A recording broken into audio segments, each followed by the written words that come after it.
Hi guys, in today's video, I'll be showing how to install WordPress on a subdomain. So let's get started. So the first option here is to go to your cPanel, and you can access your cPanel by logging into your WordPress hosting account. So from the cPanel, we're going to search for domains. So I'll click on the search tool. I'll click on domains. You can see the first option here, we'll click on domains. So as you can see here, I have a main domain, which is my primary domain, which is set to demotutorial.yt. And you also have different subdomains here. Now to learn how to create a subdomain, click on the link above. So I'll be installing WordPress on the teach.demotutorial.yt subdomain. So you can see the subdomain here. So I'll go to WordPress Manager by Subtaculous. So from here, I'm going to click on install. So from here, we'll be able to set up the WordPress configuration.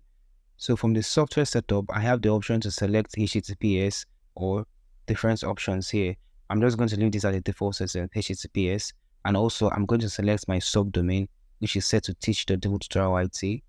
And I also have the option here to choose the WordPress version I want to install. I'm going to leave this as default, which is set to 6.3.1. So I'll scroll up. The next option here is the site settings. And from here, you'll be able to set your site name and your site description. So in case you have a business name, you can also set it here and the name of the business or the name of your website. But I'm just going to leave this as default because I can still change this for my WordPress admin dashboard. So the next option here is the admin account. So from here, you'll be able to set up your admin username and also your admin password and also the email address. I'm going to leave this as the default settings, but ensure you remember the admin username and also the admin password because you're going to be using that to log into your WordPress admin dashboard.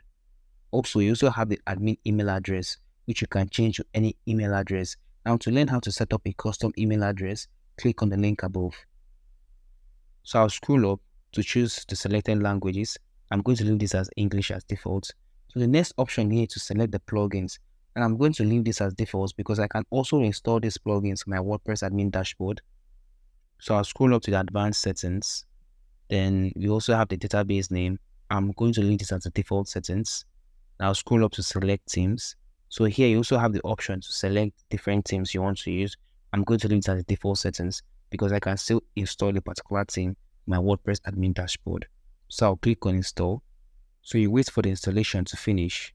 So WordPress has been installed successfully on our subdomain name.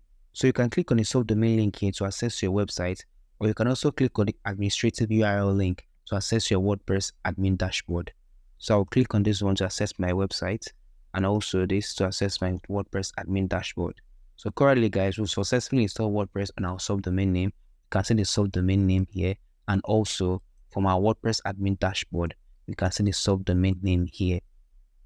So from the domain settings, you can also enable the force HTTP redirect to add an extra level of security to your website. So I'm going to enable this on.